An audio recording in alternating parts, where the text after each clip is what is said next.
Welcome to Vivekananda coaching channel. मैं गोकुल कुमार आप सभी को अपने इस चैनल पर स्वागत करता हूं। और आज के इस वीडियो में आप लोग देखने वाले हैं 10th के इम्पॉर्टेंट क्वेश्चन, उनके जो है डिस्कस हम करने जा रहे हैं। और इसमें सभी सब्जेक्टों का जो है वो इम्पॉर्टेंट क्वेश्चनों का डिस्कस हम करेंगे। तो सबसे पहला क्वेश्चन है, आप करके देखिए, 3, 4, 5 बार ये क्वेश्चन पूछा हुआ है, VBI है। यदि किसी विद्युत बल्ब के तंतु का प्रतिरोध 1200 ओम है तो बल्ब 220 वोल्ट स्रोत से कितनी धारा प्रवाहित करेगी। देखिए, फिजिक्स में जब कभी भी हमारे पास न्यूमेरिकल आए तो हमें करना क्या है, देखना क्या है कि ये यूनिट, आपको यूनिट याद होना चाहिए। अगर उसके इकाई तुम्हें नहीं पता तो फिर ये नहीं हमें पता चल पाएगा कि वो किसका वैल्यू है। ठीक है, तो इसलिए हमें क्या, हमारे पास सबसे पहले जानकारी होना चाहिए कि किसका कौन सा यूनिट है। तो ये है ओम। ठीक है, और ओम है किसका, प्रतिरोध का, रेसिस्टेंस का। तो रेसिस्टेंस इक्वल टू 1200। ठीक है, और भी जो है वो है वोल्ट, तो भी है, तो भी इक्वल टू कितना वैल्यू होगा, 20 वोल्ट, 220 वोल्ट। अब हमें पूछा क्या गया है, तो वो पूछा गया है धारा का वैल्यू, मतलब I इक्वल टू क्या होगा। तो अब हमारे पास जो भी थ्योरी है उनमें से एक थ्योरी का यूज़ करो, देखो कि किनका किनका रिलेशंस या क्या कुछ भी जो जिसमें R और V या I, इनका किसी ऐसा कोई फॉर्मूला है जिसमें जो है वो रिलेशंस हो। तो एक है ओम्स लॉ से, कौन सा, ओम्स लॉ, V बराबर IR, यही होता है फॉर्मूला। अब हमें पूछा क्या गया है, I का वैल्यू, तो I equal to V by R। तो V का वैल्यू है 220 और R का है 1200। 0 0 कैंसिल, 2 11, 2 60, मतलब इतना क्या हो जाएगा, I का A है तो A। ठीक है, A मतलब एम्पियर। जो भी होगा इसको डिवाइड करो और दशमलव में आएगा, दशमलव में निकाल के रख दो। नेक्स्ट क्वेश्चन की ओर चलिए। ये भी क्वेश्चन VBI है, आपके बहुत बार जो है वो आपके एग्जाम में ये क्वेश्चन पूछा गया है। क्वेश्चन क्या है, 1 वोल्ट से आप क्या समझते हैं। देखिए, बोर्ड पे मैंने आंसर भी लिख दिया है। ठीक है, यदि किसी विद्युत धारा, गौर करो, यदि किसी विद्युत धारावाही चालक मतलब समझ में आ जाना चाहिए।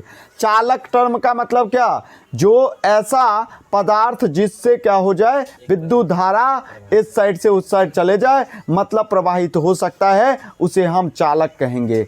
और अचालक या कुचालक जिसका नाम है, जिससे विद्युत धारा प्रवाहित नहीं होगा, उसे कुचालक कहेंगे। क्या कहता है, यदि किसी विद्युत धारावाही चालक, पहले समझ लो तब नोट करना। ठीक है, यदि किसी विद्युत धारावाही चालक के 2 बिंदुओं के बीच एक कूलाम आवेश, देखो मान लो कि ये तार है, ठीक है, और इन तार के बारे में हम बात कर रहे हैं कि जब क्या होगा, A पॉइंट B पॉइंट। ठीक है, यदि किसी विद्युत धारावाही चालक के 2 बिंदुओं के बीच एक कूलाम आवेश, कितना, एक कूलाम आवेश जो है वो एक बिंदु से दूसरे बिंदु तक, जब एक बिंदु से दूसरे बिंदु तक ले जाता है, ठीक है, ले जाने में तो कार्य होगा, तो कार्य कितना, 1 जूल, कितना, 1 जूल। क्लियर, 1 जूल कार्य होता है।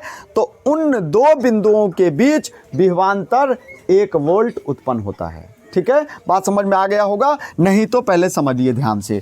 1 वोल्ट से आप क्या समझते हैं, आप कहेंगे किसी विद्युत चालक में एक कूलाम आवेश को, ठीक है, ले जाने में, एक बिंदु से दूसरे बिंदु तक ले जाने में जो कार्य होता है 1 जूल, उन्हीं दोनों के बीच में जो है वो विभवांतर होता है 1 वोल्ट। ठीक है, तो 1 वोल्ट इक्वल टू क्या हो जाएगा, 1 वोल्ट इक्वल टू क्या हो जाएगा, 1 जूल, कार्य जितना हुआ और ले गया कितना, 1 कूलाम। तो 1 volt equal to 1 joule by 1 coulomb. एक तो आप ये डिफिनीशन दे सकते हो, या दूसरा डिफिनीशन आप ऐसे भी दे सकते हो कि 1 जूल और 1 कूलाम के रेशियो, अनुपात को ही हम क्या कहते हैं, 1 वोल्ट कहते हैं। ऐसे भी लिख करके तुम आ सकते हो और ये फॉर्मेट लिख देना, 2 नंबर्स प्राप्त कर लोगे। ठीक है, बात समझ में आ गया। या फिर आप इस रूप में लिखो कि एक कूलाम को एक बिंदु से दूसरे बिंदु तक ले जाने में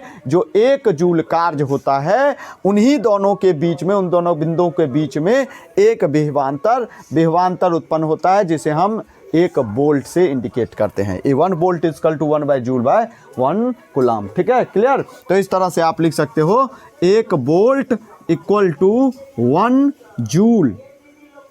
जूल अब बट्टा कूलाम, ऐसे, या कूलाम को ऐसे ऊपर लेके आओगे 1 जूल कूलाम ये। ठीक है, तो अगर कहीं पर वो